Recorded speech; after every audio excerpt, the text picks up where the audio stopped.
Hi everyone, welcome back. In this video, I'll show you how to mute all the sounds on your Samsung S25 Ultra.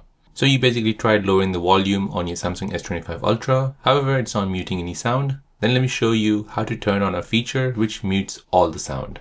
So go ahead and bring down the notification bar, tap on settings at the top right, scroll down until you see accessibility.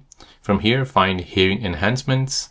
And now for here, find mute all sound, tap on it. Go ahead and turn this feature on. So this feature will basically turn off all the sound on your phone, including calls, alerts, and medias.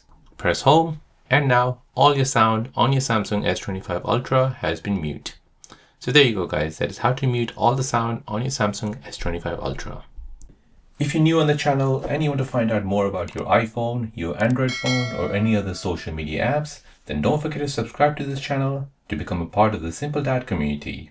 Hit the like button if you find this video useful.